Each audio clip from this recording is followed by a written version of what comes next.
Compte rendu de la 71e réunion du Conseil de ministres.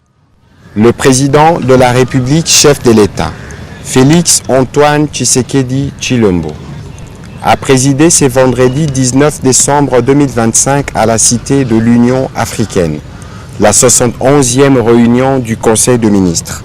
5 points étaient inscrits à l'ordre du jour, à savoir 1. Communication du président de la République, chef de l'État.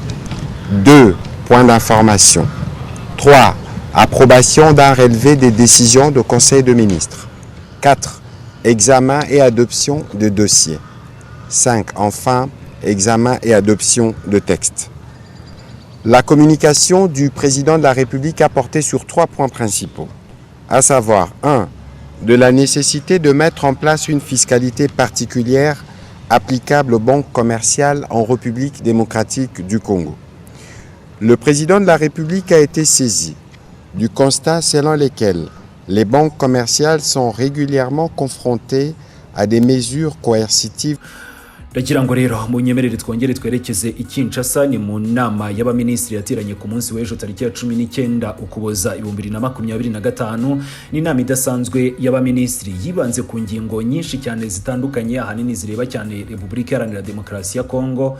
Bivuze ko rero tugiye kukugezaho iyi nkuru mu buryo butandukanye nuko twayikoraga, aho twakugezagaho imyanzuro yose y'iyo nama y'abaminisitiri, ahubwo nahisemo kugutegurira inama igaruka kuri zimwe mu ngingo z'ingenzi zibanze ku burasirazuba bwa Repubulika Iharanira Demokarasi ya Kongo, cyane cyane aho bagarutse cyangwa se iyo nama y'abaminisitiri yibanze ku ifatwa ry'umujyi wa Uvira, ibijyanye n'uko mama 23 yavuye muri uwo mujyi wa Uvira, ndetse n'ibijyanye n'uko intambara ikomeje, aho nk'ubwo ngubwo bongeye gusaba amahanga cyangwa se gufata imyanzuro ijyana no gusaba amahanga ngo gukomeza gushyira imbere ko basaba leta zunze ubumwe za Amerika n'abandi bahuza gushyira igitutu ku gihugu cy'u Rwanda no kurusabira ibihano. Ni inama y'abaminisitiri kandi yanagaragaje uko umutekano wifashe muri rusange mu burasirazuba bwa Repubulika Iharanira Demokarasi ya Kongo, nuko igisirikare gikomeje kwitwara muri iyo ntambara. Niyo mpamvu rero tugiye kuba tugaruka ku bijyanye n'iyo myanzuro idasanzwe y'abaminisitiri yateranye ku munsi w'ejo muri iyi nkuru,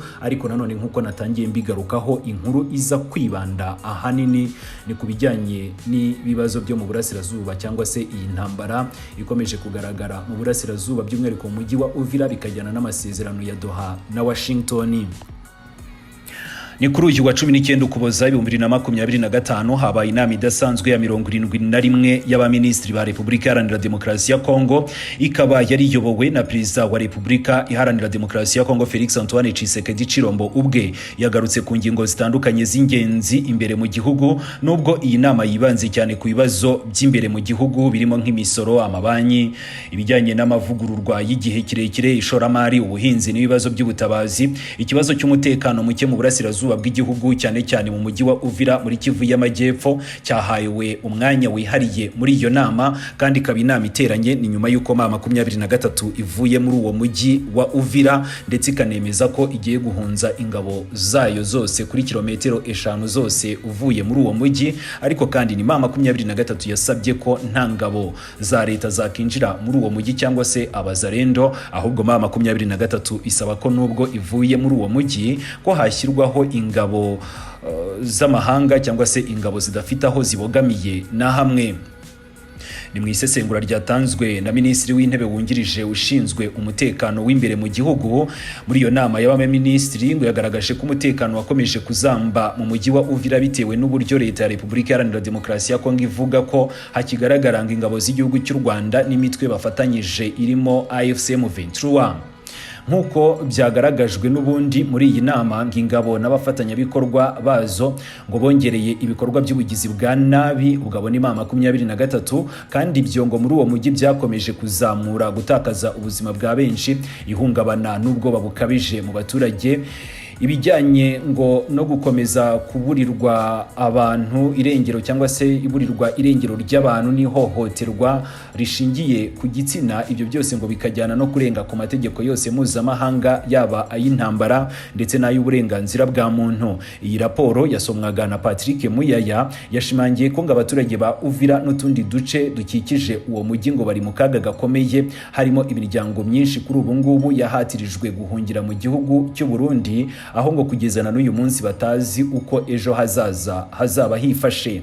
Ni mu byavugiwe muri iyo nama kandi FARDC yatangaje ko AFC M23 ikomeje ngo kurenga ku gahenge ko guhagarika imirwano, nubwo ngo hari amasezerano y'amahoro yasinyiwe i Doha na Washington, ariko kandi ngo umutwe wa M23 wakomeje kuyarengaho, maze abari muri iyo nama bakaba bavuze ko ibitero bikomeje kuba buri munsi ngo kandi bikaba bigabwa na M23. Ibi ngo bikagaragaza ko AFC M23 igifite inyota y'intambara ndetse no gukomeza kwagura ibice ifite ku butaka bwa Repubulika Iharanira Demokarasi ya Kongo. Bavuze ko abaturage bakomeje kugirwa ibitambo by'iyi ntambara no kugirirwaho ingaruka zikomeye cyane zirimo nk'impfu, gukomereka ndetse no guhunga bya hato na hato. Kubera ibi FARDC yasabye Amerika na Katari nk'abahuza b'ingenzi gushyira igitutu gikomeye cyane kuri AFC M23 kugira ngo yubahirize amasezerano yasinywe. Yanatangaje ko mu gihe ibi bitero byakomeza, ingabo za leta ya Repubulika Iharanira Demokarasi ya Kongo zizakomeza kwirwanaho no kurinda ubusugire bw'igihugu n'umutekano w'abaturage muri rusange. By'umwihariko leta ya Repubulika Iharanira Demokarasi ya Kongo yongeye guhamagarira umuryango mpuzamahanga cyane cyane abahuza, yaba abo mu karere, muri Afurika ndetse no ku ruhando mpuzamahanga, ngo gushyira igitutu ku gihugu cy'u Rwanda no kurufatira ibihano. Inama y'abaminisitiri yongeye kugaragaza ko leta ya Repubulika Iharanira Demokarasi ya Kongo ishinja u Rwanda gutera inkunga AFC M23 mu bya gisirikare, ibintu u Rwanda rwakomeje guhakana inshuro nyinshi. Nubwo iyi nama itatangaje ibyemezo bishya byihariye kuri iyi ngingo, Uvira yongeye kugaragazwa nk'umujyi wagize ingaruka zikomeye cyane ku ntambara yo muri uyu mwaka wa 2025, aho bivugwa ko M23 ngo yaba yarasubiye inyuma, ariko kandi ngo hagasigara abasirikare bayo mu mujyi mu buryo butandukanye. Ibyo ni ibyavugiwe muri iyo nama y'abaminisitiri, ni muri raporo bagejejweho na minisitiri w'umutekano w'imbere mu gihugu. Ikindi kandi cyashimangiwe nuko ngo nta minisiteri n'imwe yatangaje ko hari ibiganiro bishya cyangwa se amasezerano mashya yerekeye M23 AFC cyangwa se Uvira. Ibyemejwe muri iyi nama bigaragaza neza ko abari bakomeje kugenda bavuga ko hari ibiganiro bishobora kuba bikomeje, ibyo byose ngo nabihari ku bijyanye n'uwo mujyi wa Uvira. Ibi ngo bikagaragaza ko uru ruhande rwa leta ya Repubulika Iharanira Demokarasi ya Kongo rwibanze cyane ku ishusho rusange y'umutekano n'ingaruka z'ibikorwa by'abaturage, aho gushyira ahagaragara inzira nshya z'imishyikirano. Ni muri iyi nama kandi ngo hirinzwe ibijyanye na raporo iyo ari yo yose ku biganiro bikomeje hirya no hino, ahubwo bo ngo bibanze cyane ku mutekano muke imbere mu gihugu, cyane cyane mu mujyi wa Uvira. Kubera uburemere bw'ibibazo ngo byatangajwe ko hari ibijyanye n'uburyo cyangwa se amatsinda agiye gushyirwaho ngo azajya akora buri munsi ku mugoroba, kandi agakorera kwa Perezida wa Repubulika mu biro bye, aho bazaba bagamije gufata ibyemezo byihuse ni ku bijyanye n'umutekano n'ubutabazi bwihutirwa mu burasirazuba bw'igihugu. Ni muri rusange rero ibyavugiwe muri iyi nama biragaragaza ko Uvira ari hamwe mu hantu hakomeye kandi mu ngingo zikomeye z'umutekano muke mu burasirazuba bwa Repubulika Iharanira Demokarasi ya Kongo zikomeje kugarukwaho. Leta ya Kongo ikomeje gushinja AFC M23 gukomeza intambara, nubwo hari amasezerano y'amahoro. Abaturage bakomeje kwishyura ikiguzi kinini cy'iyi ntambara binyuze mu mfu, ihungabana ndetse no guhunga ku bwinshi. Nubwo iyi nama yibanze ku ngingo nyinshi z'iterambere ry'igihugu, ikibazo cy'intambara mu burasirazuba bwa Repubulika Iharanira Demokarasi ya Kongo kibanzweho cyane, ibigaragaza ko byanze bikunze umutekano muke cyangwa se ifatwa rya Uvira no kuva muri uwo mujyi kwa M23 bikomeje gutera inkeke ubutegetsi bwa Kinshasa.